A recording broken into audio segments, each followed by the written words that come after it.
Mari kita bersatu di dalam doa. Kasih karunia dari Allah Bapa dan dari anaknya Tuhan Yesus Kristus menyertai kamu sekalian. Amin. Bapak, Ibu, dan saudara-saudari yang berbahagia, pada hari ini Kamis 22 Oktober 2020, firman Tuhan menyapa kita dari Roma pasal 13 ayatnya yang pertama. Tiap-tiap orang harus takluk kepada pemerintah yang di atasnya, sebab tidak ada pemerintah yang tidak berasal dari Allah, dan pemerintah-pemerintah yang ada ditetapkan oleh Allah. Demikian firman Tuhan. Bapak, Ibu, dan saudara-saudari yang terkasih, Alkitab kita sebenarnya memberikan nasihat kepada kita orang percaya supaya kita menaikkan permohonan, doa, syafaat, dan ucapan syukur untuk semua orang. Terutama Bapak, Ibu, dan saudara-saudari kepada raja-raja, kepada pembesar, supaya kita dapat hidup tenang dan hidup tentram. Itu dapat kita baca nanti di 1 Timotius pasal 2 ayat 1 sampai ayat 2. Juga Bapak, Ibu, dan saudara-saudari, kalau kita baca di Titus 3 ayat 1, menasihatkan kepada kita supaya setiap orang Kristen tunduk kepada pemerintah dan orang-orang yang berkuasa. Dan kita juga diarahkan untuk taat dan siap untuk melakukan setiap pekerjaan yang baik. Bapak, Ibu, dan saudara-saudari yang terkasih, itu pula lah yang ditekankan oleh Rasul Paulus pada nas kita pada hari ini, yang dialamatkan kepada jemaat di Roma, bahwa setiap orang harus takluk kepada pemerintah yang di atasnya. Bapak, Ibu, dan saudara-saudari, kenapa harus takluk kepada pemerintah?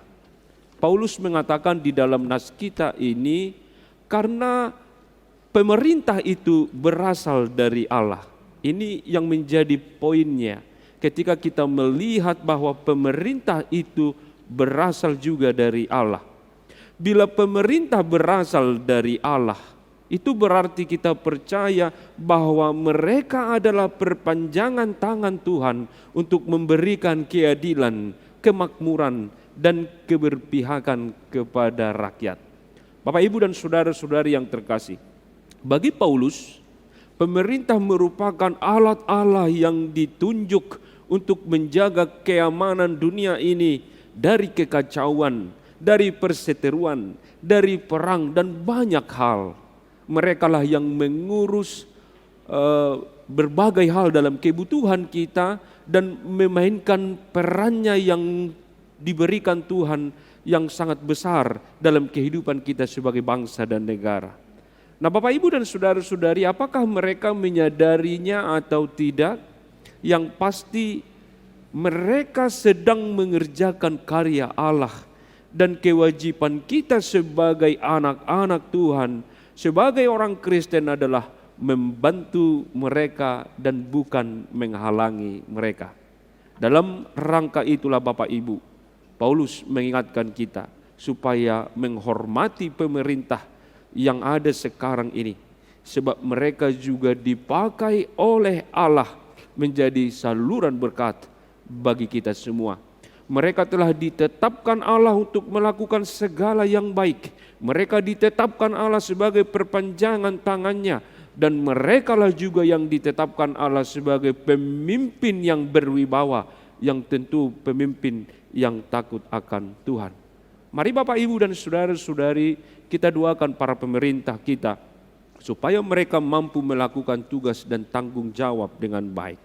Saudaraku, kepedulian, rasa hormat kita kepada para pemerintah dapat kita wujudkan dengan cara mendoakan mereka setiap hari.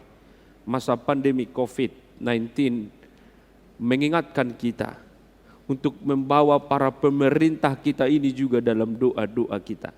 Kita percaya karena mereka adalah pilihan Tuhan, maka melalui doa-doa kita juga Bapak, Ibu, dan saudara-saudari, kita percaya Tuhan pasti bekerja memberikan mereka hikmat untuk melayani kita dengan baik. Mari kita tunjukkan rasa hormat kita kepada para pemerintah kita dengan taat akan aturan yang telah ditetapkan. Marilah kita bersama-sama Bapak, Ibu, dengan saudara-saudari kita dengan pemerintah-pemerintah kita untuk memutus rantai COVID-19 ini dengan mencuci tangan, memakai masker, menjaga jarak. Mari dukung kebijaksanaan, kebijakan-kebijakan pemerintah kita dengan taat akan protokol kesehatan yang telah mereka tetapkan, sebab ketaatan kita kepada mereka Bapak Ibu dan saudara-saudari merupakan wujud dari ketaatan kita kepada Allah yang telah memilih dan menetapkan mereka. Tuhan Yesus memberkati. Amin, kita berdoa. Terima kasih Bapa di sorga karena Engkau memilih para pemerintah untuk memimpin bangsa dan negara kami ini. Dan kami diingatkan oleh firman Tuhan hari ini yang disampaikan oleh Rasul Paulus ke jemaat Roma. Para pemerintah itu adalah pilihan Tuhan yang telah Engkau tetapkan untuk membawa keadilan, kedamaian di tengah-tengah kehidupan kami sebagai bangsa dan negara juga. Demikian juga di tengah-tengah kami sebagai gereja yang berdiri di tengah-tengah bangsa dan negara Indonesia ini. Kami menjadi anak-anak Tuhan yang penuh damai dan sukacita bila pemerintah juga hidup di dalam hikmat yang daripada Tuhan. Kami berdoa untuk mereka. Kami mendukung secara khusus kegiatan yang mereka boleh lakukan, kebijakan-kebijakan yang mereka terapkan dalam kehidupan kami. Sebagai jemaat yang baik, sebagai warga negara yang baik, kami akan terus menjadi berkat bersama-sama dengan para pemerintah kami dalam melakukan kebaikan dalam kehidupan kami. Dalam Yesus Kristus kami berdoa, mengucap syukur. Amin. Anugerah Tuhan kita Yesus Kristus, kasih setia dari Allah Bapa dan persekutuan Roh Kudus menyertai kamu sekalian. Amin.